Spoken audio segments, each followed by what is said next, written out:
Bueno, dale. Aquí estamos comenzando la mañana de todo un poco, un poquito más temprano en el día de hoy. Y bueno, estamos ocupados y preocupados por la situación internacional, por bueno, todo lo que está sucediendo en el mundo en estos momentos. Y estamos en comunicación con el analista internacional Cristian Lamesa. Hola Cristian, buen día. Hola, buen día, ¿cómo estás? Un placer estar con ustedes, con tu programa y al aire.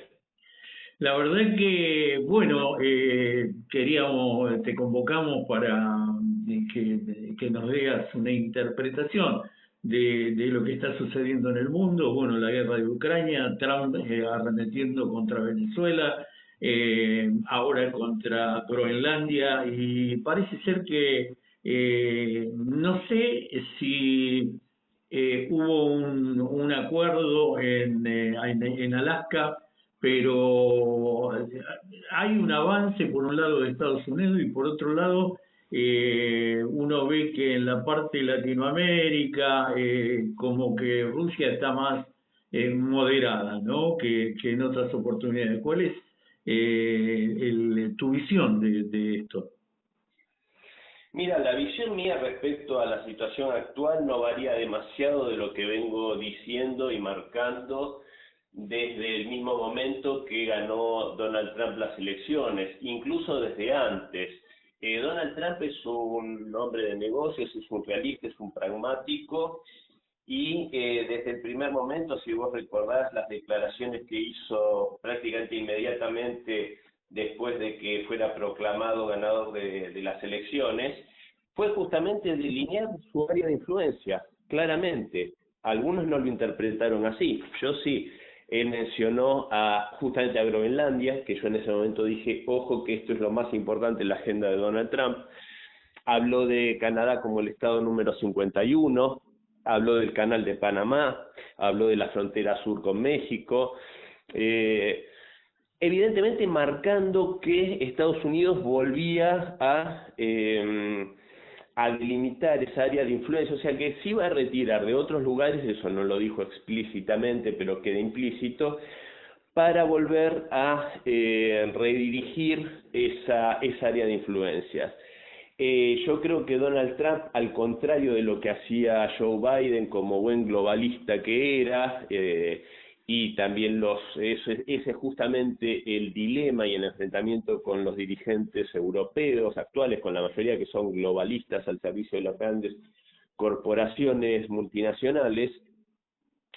Donald Trump entendió que el mundo ya es multipolar, que el cambio ya está dado, no tiene vuelta atrás, y en ese sentido lo que hace como un realista y un pragmático es decir, bueno, Estados Unidos, que es un país que hoy está profundamente debilitado en el ámbito militar, y entiéndase esto como lo digo, a ver, debilitado a nivel de primera o una de las primeras potencias mundiales a nivel militar. En ese sentido, hoy Estados Unidos no le puede hacer una guerra ni a Rusia ni a China, por ejemplo. Con Irán tendría una cosa muy complicada. Entonces se entiende de ser la principal potencia militar a estar debilitado, o sea, obviamente en Venezuela hizo una operación absolutamente ilegal, pero arrolladora. Igualmente habría que ver qué pasó a nivel interno en las Fuerzas Armadas bolivarianas, pero en rigor de verdad es un país que está, decía, debilitado en lo militar, en lo económico, está desindustrializado, tiene una crisis en su propia sociedad, es un país dividido, o sea, tiene muchos problemas. Entonces, en ese sentido, lo que tiene que hacer Donald Trump, creo yo, y me parece leer el escenario de ese modo, es volcarse a su área de influencia, acordar con China y con Rusia la delimitación de esas áreas de influencia y obviamente buscar estratégicamente ya sean las sociedades que le pueden servir al país para reindustrializarse y crecer, que es por ejemplo uno de los acuerdos que yo no tengo dudas que ya están, no sé si sobre la mesa, pero debajo de la mesa seguro con Rusia, y Obviamente lo de Groenlandia, que es un territorio prácticamente deshabitado con una inmensa riqueza en tierras raras, que es algo que necesita imperiosamente Estados Unidos. También no tengo dudas que tiene riquezas gasíferas y petrolíferas. Entonces, Donald Trump está jugando sus cartas en ese sentido desde el realismo político y desde una situación en la cual, aunque parezca paradójico y lo contrario, quiere volcar a Estados Unidos sobre sí mismo, sobre sus intereses y dejar de jugar de policía mundial y de jugar también a favor de las corporaciones globalistas, que es lo que venía haciendo no solo Joe Biden, sino incluso los neoconservadores del Partido Republicano. ¿Y cómo ves vos la jugada de Trump de incautar petroleros rusos, que ya es casi un acto de guerra eso?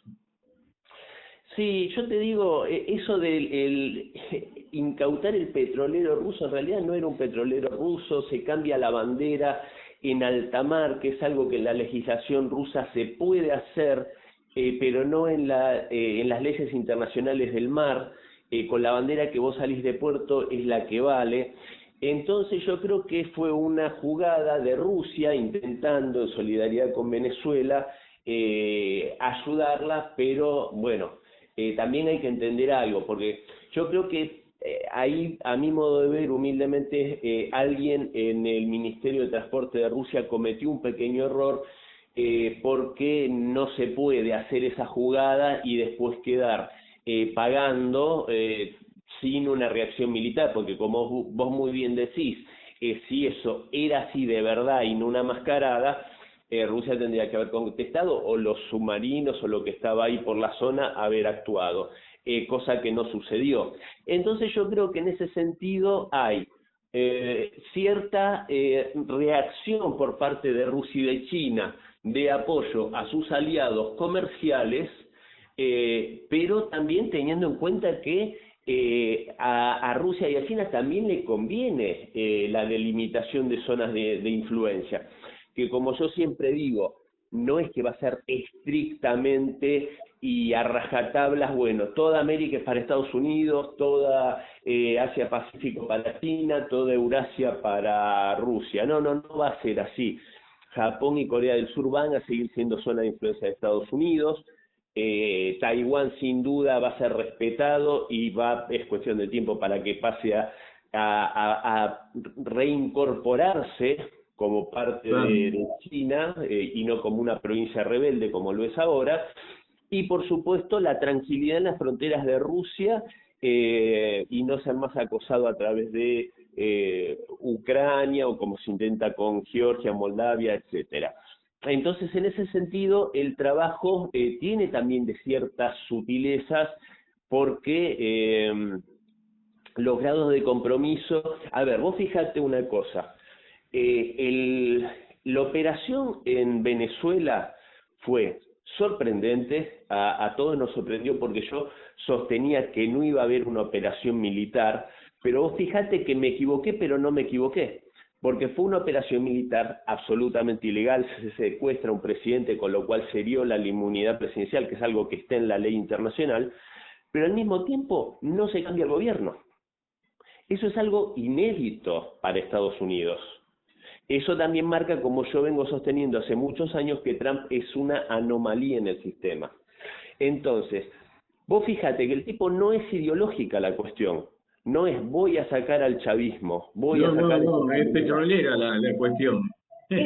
Sí, pero es petrolera y pragmática, porque al mismo tiempo dice, a ver, la oposición son una bolsa de gatos corruptos e inútiles, que a mí no me favorecen hacer buenos negocios, que es lo que quiere hacer como hombre de negocios. Y el tipo deja al gobierno bolivariano, que mal o bien, con sanciones y con todo en contra, mal o bien vienen gobernando el país desde hace 27 años, en orden, etcétera.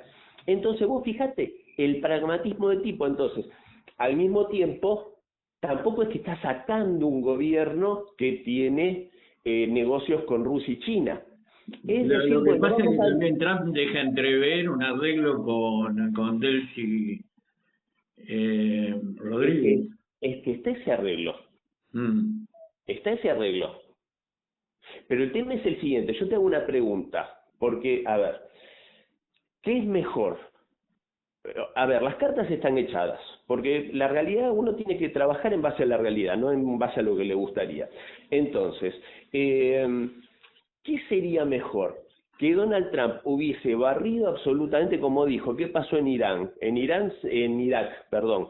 Se descabezó todo, se echaron a la policía, todo, y terminó sumido en un estado fallido y en una cuasi guerra civil.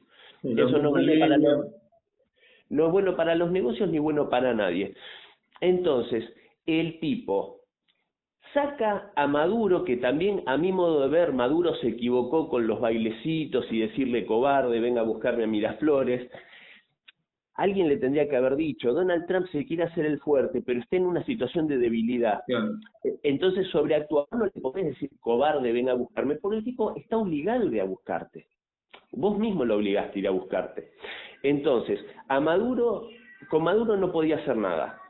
Pero, ¿qué del resto? ¿Qué hubiese sido mejor? Que ponga la inepta y corrupta oposición que se iban a llenar los bolsillos ellos mismos, o ahora que está haciendo negocios con Estados Unidos, ponerle que le levante las sanciones, que empiece a entrar dinero y ese dinero lo administre y lo redistribuya el gobierno bolivariano.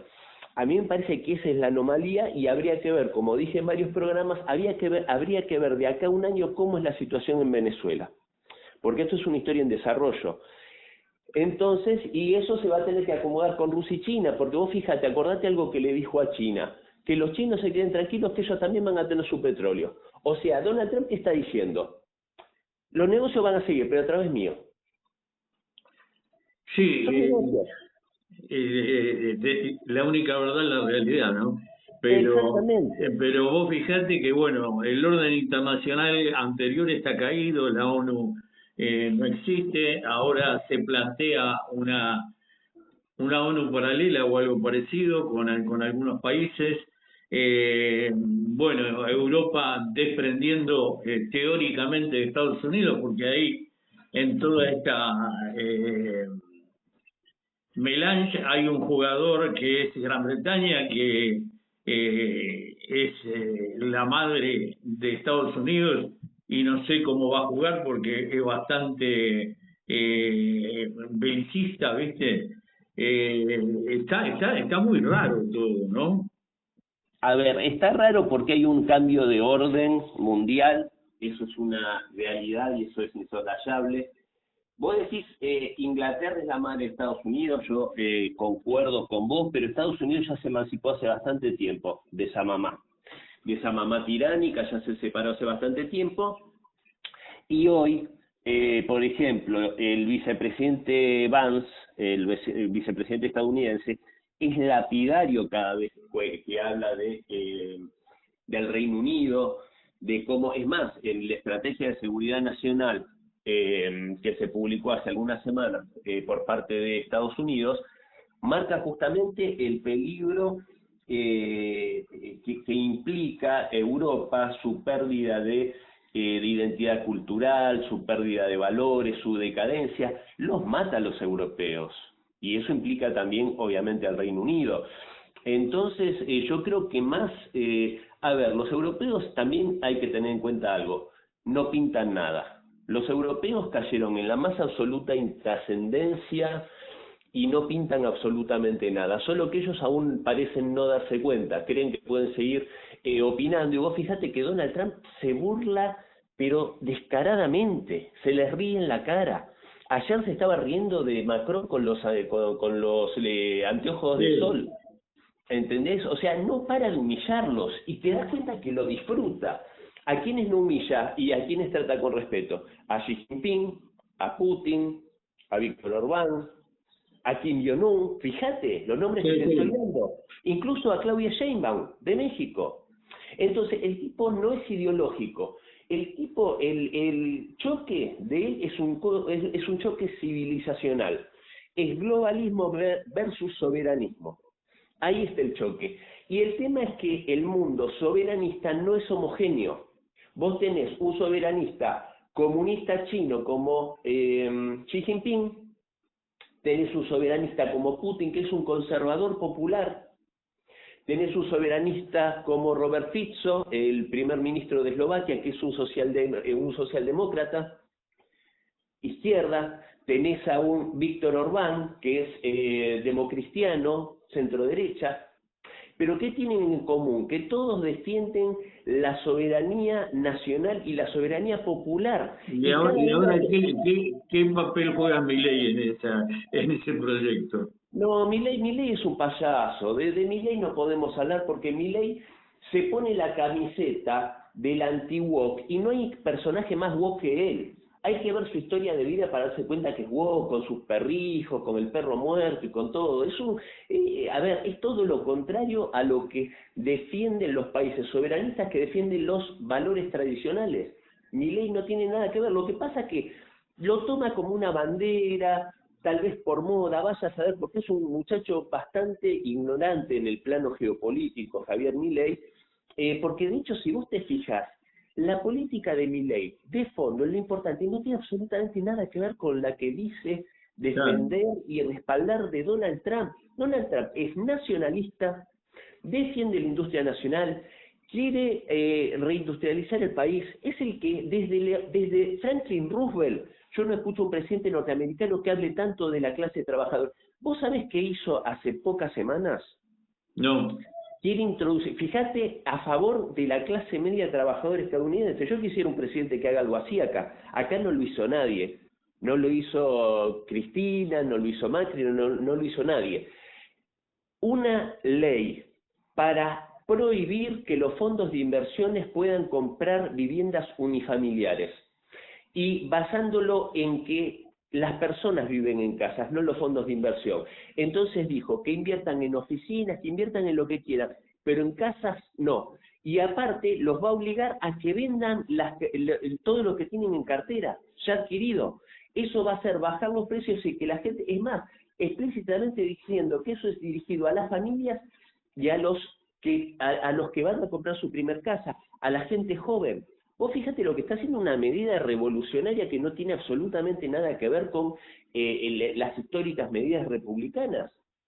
Entonces, cuando dice, no, Trump es un loco, no, Trump es esto, es lo otro, es un fascista, es pereza intelectual. El fenómeno Trump es mucho más complejo. Lo que pasa es que si tenemos pereza mental, bueno, listo, vamos a decir es fascista, listo, lo pusiste en la cajita.